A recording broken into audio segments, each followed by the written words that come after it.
Thanks for staying with us here. It's time for sport here on Joy News Prime. My name is Hans Mensah Andor. Let's begin from the MTN FA Cup, and the draw for the round of 64 stage of this season's MTN FA Cup was held today at the Ghana Football Association Secretariat. The draw threw up some mouth-watering fixtures, with holders Kumasi Asante Kotoko taking on Kwehu Youth Academy, while Accra Hearts of Oak have been drawn against Young Apostles. The draw also threw up two Brown Half derbies. Brecum Chelsea will come up against former Premier League campaigners Brecum Arsenal, while Techiman 11 Wonders lock horns with Techiman City FC.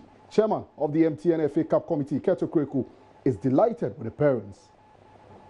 For the round of 64 in the 2018 MTN FA Cup came off on Tuesday at the Ghana Football Association Secretariat. Champions Kumasi Asante Kotoko will host Kwehu Youth Academy as runners-up Hearts of Oak are set to face Accra Young Wise. Two-times champion Mediama SC will engage Oil City FC, and the Ghana Premier League champions Aduana Stars are set to face Young Apostles. The pairing was made based on the regional locations of the club. Chairman of the MTN FA Cup Committee, Ket Okweku, was present at the event and was pleased with the pairings. Well, I think that our experience over the years clearly speaks for itself about the ability of this committee to deliver. I think year in, year out, we have delivered on promise. The competition has been successful by and large, and this year was not going to be different. I'm sure that we'll deliver good live draws, good games, a very, very special semi-finals and a super special grand finale.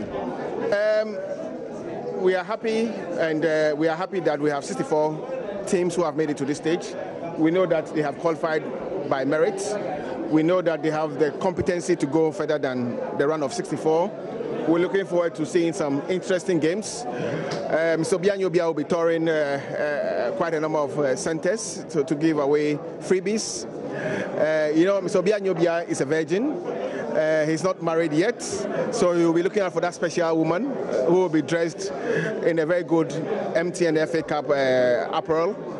And I'm sure that woman will win his heart. You can see that he's smiling. But I think that we are in to deliver a very good FA Cup season.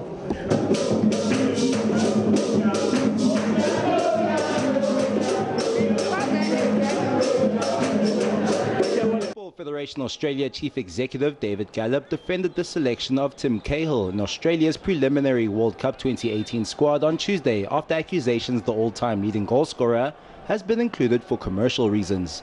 On Tuesday, the FFA revealed a marketing campaign with veteran Cahill as the main feature. Cahill has scored goals in all three of his previous trips to the World Cup and remains a leading contender for a spot in Australia's final 23-man squad for Russia. But the timing of the announcement on Tuesday sparked some criticism, with informed Hibernian striker Jamie McLaren left out. Cahill, who currently plays his football for second-tier English club Millwall, is the all-time leading goalscorer for Australia, netting a total of 50 goals from 108 appearances. Oh, listen, the manager's going to make his decision of what he feels is best for the team and best for what he's working with, and as players, you accept that, and that's part of the game, and it's never nice to see, but unfortunately it's part of the game. I say have a look at Tim Cahill's track record. He's a guy who has just produced for Australian football, for the Socceroos so many times. He did it against Syria, so I don't think anyone could knock the fact that he's going to be in the 26. He's going to Turkey. He's got a few weeks of intense training, and he'll be right up there. He's got that presence in the team. I know a lot of defenders will be scared of him if he plays or if he comes on the pitch, and he's always scoring goals, so that's exactly what you want in your team. Huddersfield's energetic midfielder Aaron Moy is expected to star for his side in Russia, making him a shoo-in for the final 23-man squad. Australia will next head to a training camp in Turkey and play a friendly against the Czech Republic on the 1st of June, before trimming the squad from 26 to 23. Apologies there for the break in audio, but obviously Tim Cahill, real surprise, included in the Socceroos squad for the 2018 FIFA World Cup in Russia. He scored at 3 consecutive FIFA World Cup finals for Australia, but he's been a big part player for Millwall this season. Let's move on to the FA Cup finals Chelsea up against Manchester United. Now for Chelsea, they've gone trophyless from champions to falling out of the top 4 in England. Their only chance for a piece of silverware this season is the FA Cup. Midfielder Cesc Fabregas has challenged his teammate to find the fire within them and go for the ultimate.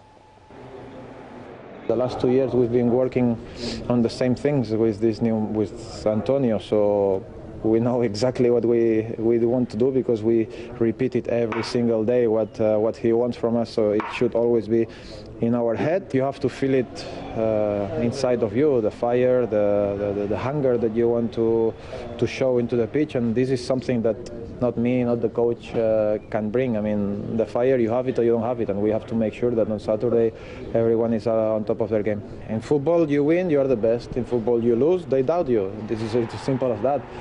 And as much as we talk about the beautiful game, which I love, nowadays it's about winning on the day, and people then forget if you did it in the good way, if you did it in a lucky way, in a defensive way.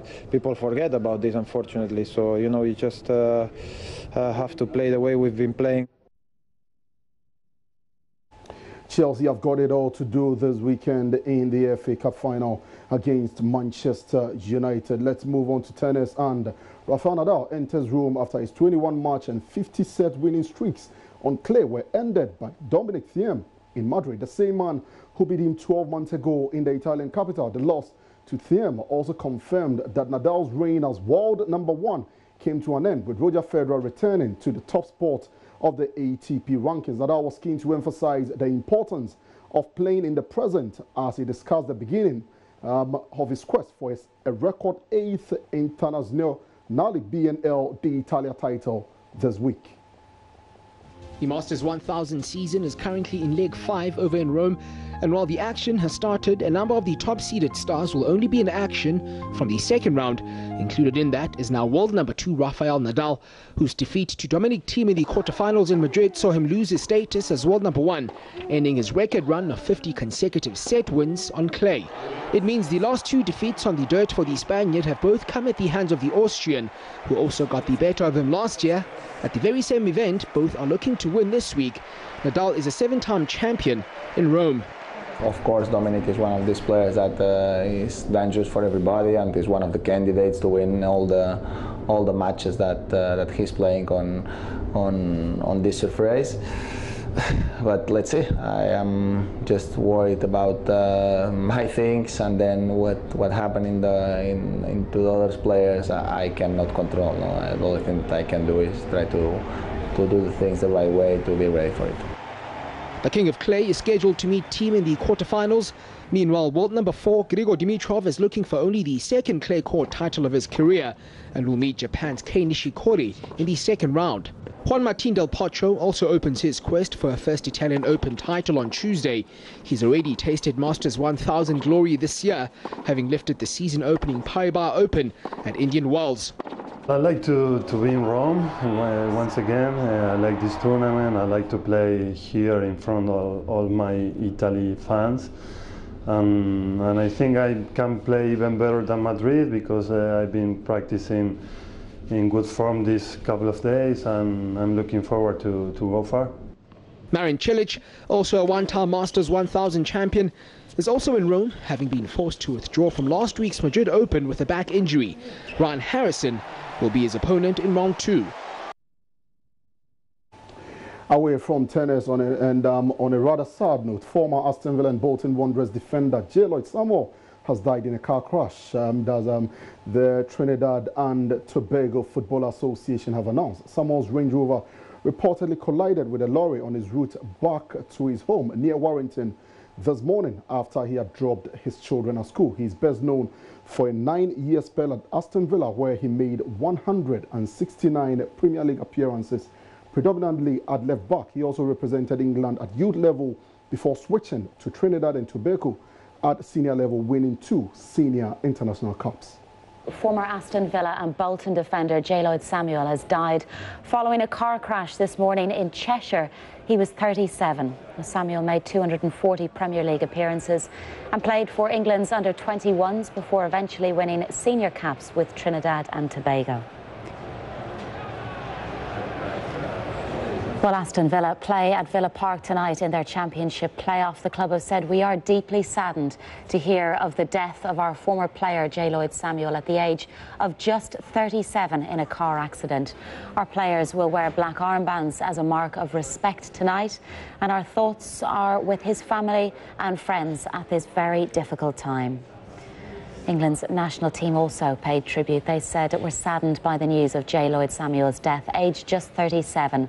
J. Lloyd played for the Young Lions at under 18, under 20 and under 21 levels and was called up to the senior squad in 2004. Our thoughts are with his family, friends and all who knew him. That's your sports. My name is Hans Mensando.